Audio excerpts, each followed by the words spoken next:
There's a forestry boom going on in parts of Ireland, and it's one fuelled by hundreds of millions of euro of public money. The aim is to increase forest cover from the current 11% to 18% by 2050. The government's Afforestation scheme was set up to grow the commercial timber industry as a mainstay of the rural economy. But it's also about climate change. In soaking up carbon, trees are a way to offset our greenhouse gas emissions and help the government to meet its legally binding EU reductions targets. But some people feel that forestry is being incentivised at the expense of farming. Colm Stenson is a part-time beef farmer on 45 acres who lives near Drumlara in South Leitrim. He wants to farm full-time, but he's finding it increasingly difficult. I started thinking about expanding what I have. When you start looking around, then you realise that the availability was becoming less, because you could just see the trees appearing like in every road round me here. The impression around the country is that Leitrim, all of Leitrim is a swamp, and that it should all be planted, but it's not the case. Like, there is perfectly viable land for farming. There's always people out there that are willing to get into farming. Like, it's so attractive at the moment, if they're just given the chance. Whereas the forestry agenda is being pushed, and it's sad to see. Some locals feel that Leitrim has been planted up with coniferous trees to a much greater extent than other counties. They also have concerns that investors from outside the county are buying up land to plant under the scheme. Colm's father, Enda, is worried about what all this will mean for Leitrim. What do you say about the argument that it is lucky that this part of the country can grow trees very well? No, I'm not cutting across you, but every part of the country can grow trees very well. It's just that somebody has decided we'll push them to Leitrim. What we're looking for here is balance. I think if you only planted 5% of every county, then it would take the heat off the likes of Leitrim. We should not allow it to go any further. I think we have reached a peak at this stage. Vion is a private forestry company that manages over 200 plantations in the northwest of Ireland. Farmers who invest in these plantations may see it as a way to diversify their business and secure an alternative income. Under the scheme, the establishment of the forest is 100% grant aided, and investors receive an income tax-free payment for 15 years.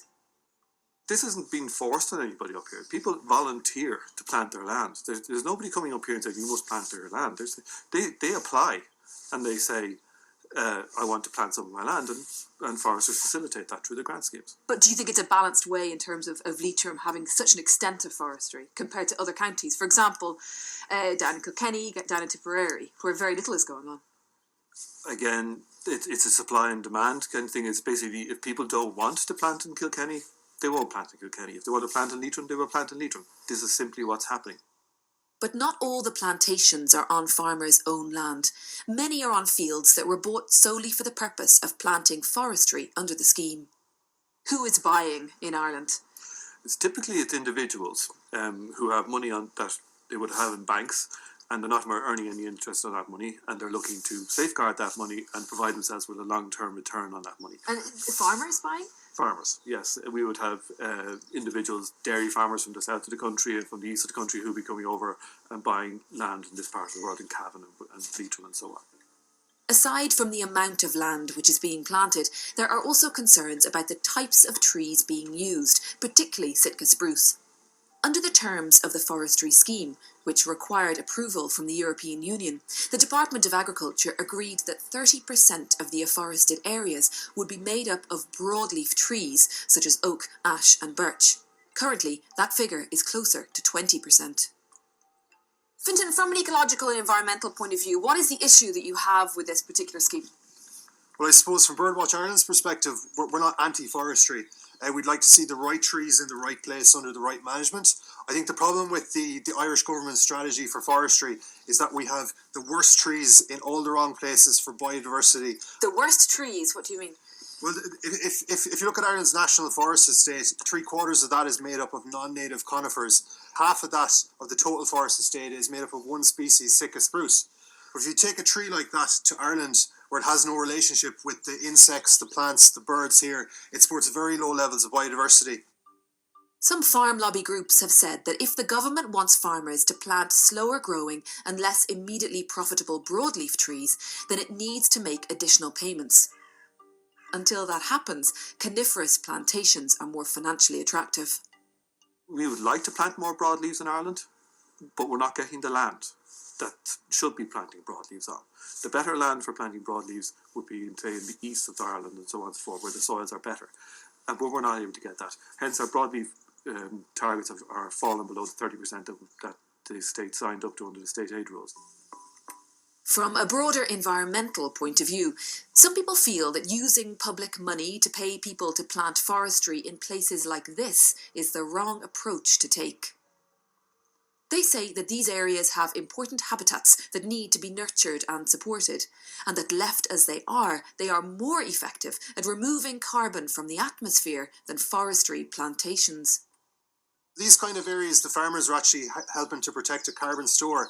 It's also kind of land that we would consider as conservationists high nature value. So it supports important rare birds like curlew, which have declined by 96% over the last 20 years. All these kind of species that we really should be protecting, and we should be incentivising farmers to protect. What you're saying is pay farmers for biodiversity, for public goods, don't pay them for forestry. Absolutely. Public money for public goods. And the farmers that probably need the money the most are generally the ones that seem to be delivering the most public goods. Marion Harkin is an independent MEP for the Midlands North West constituency. Although not opposed to forestry in this part of the country, she wants to see a change in emphasis in the way that it's done. So what would you like immediately to happen? Well, first of all, I want an absolute commitment from the department that the 30% broadleaf planting, that they will deal with that straight away. That if that means they have to stop planting Sitka Spruce or North American conifers for the next 6 months, year, whatever, that they will bring it up to the 30% level. I want to know for sure that proper planning is being followed, that if somebody looks for planning, that the cumulative effects of that is taken into consideration. And finally, I think the department needs to look at some kind of scheme that gives the same incentives to farming as they do to forestry.